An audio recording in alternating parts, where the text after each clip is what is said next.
Туугандар, азыркы заманда алдагандар көп эмес, алдангандар көп деп буга чейин дагы айтып жүрдүм эле. Кече Улукбек Карыбек уулу жанагы интернеттеги машина коюп аткан жылдыздардын окуялары боюнча өзүнчө бир мындай неме тартып чыгарды, ролик чыгарды. Алдангандар боюнча кандай болгондор бүт бардыгын аны Улукбек Карыбектин YouTube каналына келип көрүп алсаңыздар болот. Самара Каримованын баягы машина ойнотуп, анан экинчи машина уткан жаранга акчасын берип, анан кийин көчөдөн өтүп бараткан бирөөнү сиз машина уттуңуз деп калп эле ролик кылып тартышып, короче ушундай бир мындай көз боемочулук дейбизби, же эмне дейбиз билбейм. Айтор ошол роликтен көрүп калдым мен. Бирок ал ролик чыкканга чейин эле мен буга чейин видеолор мен мурдатан бери көрүп жүргөн досторум болсо билет. Ошолор боюнча досумдун кантип алданганы боюнча дагы ролик тарткам. Негизи эле жылдыздар болобу, жылдыз эместер болобу, азыр баягы эмелерди көп болуп кетпедиби? Лотерея ойнотуп, машиналарды, джиптерди коюп, элди азгырып элечи.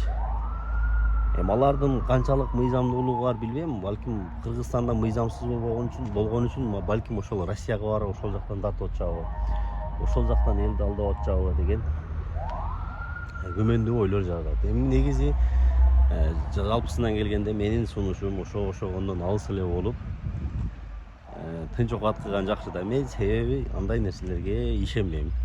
Башынан эле ишенбейм, азыр деле ишенбейм да. Эми дагы бир таң калган туугандар, мындай да.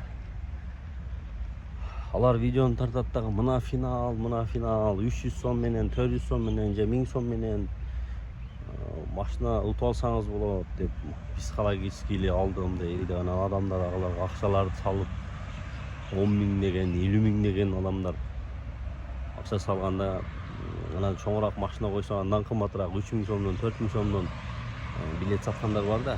Ошону алып аткандар бар. Анан ошолорду аңдып машина утуп алам деген үмүттө алданып аткан жарандар аябагандай көп да. Бул кичинекей сумма болгону менен алар үчүн, ошону уюштуруп аткандар үчүн бул аябагандай мындай чоң суммандай да. Эми ал канчалык туура канчалык туура эмес, бирок бул шариятта дагы жок нерсе. Бул шариятта дагы арам деп айткан. Раматыл Шугажиев кезинде бул боюнча берген сүйлөгөн сөзү бар, арам экенин айтып. Ошондуктан алыс болууга чакырам. Бирок ошентип айтсаң айтканда деле, бирок ойной берген жарандар бар да. Анан булардын дагы бир таң калганым, булар ошондой ролик тартат дагы кайсы бир жарандар алардын роликтерин көчүрүп алып интернеттен таргет кетирет. Таргет деген мындай рекламага көп адам көрүнөт. Анан М-банктан акча салыңыз онлайн, сиздин билетиңиз мынандай деп жасалма номерлерди өздөрүнчө эле жасап эле анан алдап жүргөндөр ошончо. Мен бир досум ошондой окуя болду да. Прямой WhatsApp-ына өтүп эле сатып алып, өзүнүн айтышы боюнча. Анан номер сураса, номер деле берип коет дейт. Анан номерди утуп алып жүрүп, ошол өздөрүнүн немесин, рекламасын көрүп калып, өздөрүнө жазып, ушундай мен да силерден билет алдым десе, кайсы номерден дейт. Ушундай номер десе, жок, ал бизге тиешелүү эмес дейт. Ошондой бирөөнүн ролигинен эле ушундай мошенниктер бар да. Эми буларды ким жасайт, кимдер кылат аны билбейм. Балким ошол уюштуруучулар менен кээде ой кетет да, жаман ой. Уюштуруучулар өздөрү эле башка номерден кылып, башка жактан неме кылышабы, мен билбейм. Кыскасы айтор, бул шариятыбызда арам деп тыйылган нерсе. Ошондуктан ал арамдан уткан унаны деле ойнобой койгон жакшы. Себепти ал лотереяда ошончо адамдын акысы жатат.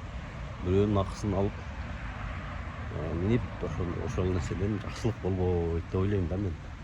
Буйрубайт депчи. Сиздер кандай ойлойсуздар эми? Комментарийге жазып оюңуздарды билдирип кетсеңиздер болот. Мен негизи чакырам бардыгыңыздарды ошол лотереядан алыс болууга. Жана бул видеону лотерея ойноткондорго таратып, бул келечек үчүн дагы өтө жаман нерсе, болбогон нерсе. туура эмес нерсе. Биз өзүбүз алдангандар көп болгон үчүн алдагандар дагы ошондой чыга берет да. Ошон үчүн эч кимге алданбайлы. Чоң суммадагы акчаларды болчо этип карматып алданып жүргөн, боздоп жүргөндөргө мен билбейм, таң калып бүтпөй койдум. Ошол бар болуңуздар, Ош шаарынан салам.